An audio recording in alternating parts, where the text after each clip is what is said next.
And I never will forget the first day I was on the job. I called the meeting of all the managers and so, but they were all white. I was the only black guy, right?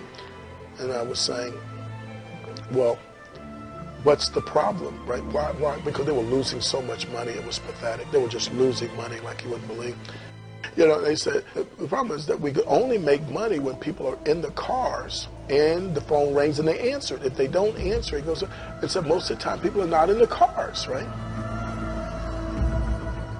And so what I said was, well, that seems like an easy problem to solve, right? Why don't we just take the phone out of the car and just put it on the people?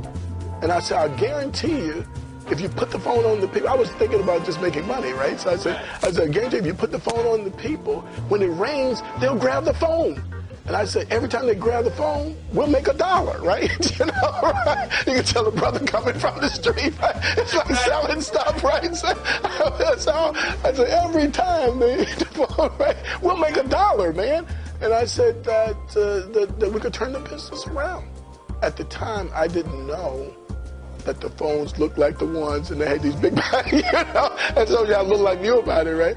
And so they were very nice, and they didn't say, look, it was kind of stupid for you to think that we could actually put these kind of phones on people, right? So they said that, no, the problem is there are more people than there are cars, and we had designed this for cars, and so there's not enough spectrum to allow us to put that many people. That's why you can't do that, right? Then I said, oh, that's what your problem is. What they didn't know, I was probably one of the leading authorities in digital signal processing. Because that's how I'd gotten the award before, but they didn't know that, right? So what I said was, oh, that's a simple problem to solve. What we'll do is that we'll completely digitize the speech. We'll substantially reduce the amount of bandwidth required on a per user basis.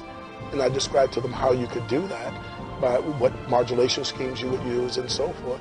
Then I said, if you do the math on that, and I can show you how we do that, that you could get 4 times the number of people in the same amount of spectrum. And it took us from like 1984 to 88, and we built the first digital cellular system any place in the world. And we took that business from like about $100 million business to $5 billion, simply because I had so much self-confidence, right, that I was able to challenge the status quo. In the midst of all the stereotypes about African Americans, in the midst of an all-white group, that I had enough self-confidence to say what I believed, right, that could be done. Mr. Russell's innovations have continued with his own company, Inc. Networks, and is developing telecommunications for the future. So in the future, people will not just making voice calls or doing text messaging or data. They actually will be doing video calls like this as they walk around, not just between 2 people, but between groups of people. So you have a situation now in the cellular communications industry where the devices, from an innovation point of view, is outstripping the innovations in the network. I mean, so you can build the fanciest device you want here, but there's no network to talk to it that can deliver the bandwidth that's needed to do these very fancy things that they talk about with iPhones and iPads, right? Then you have a very limited thing where if you want more bandwidth on this device, then it's better to put the radio transmitters inside the building. And once you do that, you now can build a very broadband signal going up as well as coming down. Now you change the whole tenor of how you design cellular systems. And that's basically what we did. I used to go out in Black History Month when I was at Bell Labs, right, speaking to young kids, 6th, 7th, 8th grade kids, right? And one of the most touching things that I ever experienced, I was speaking to a 6th grader, and she says to me, she says, "Are you a real inventor?"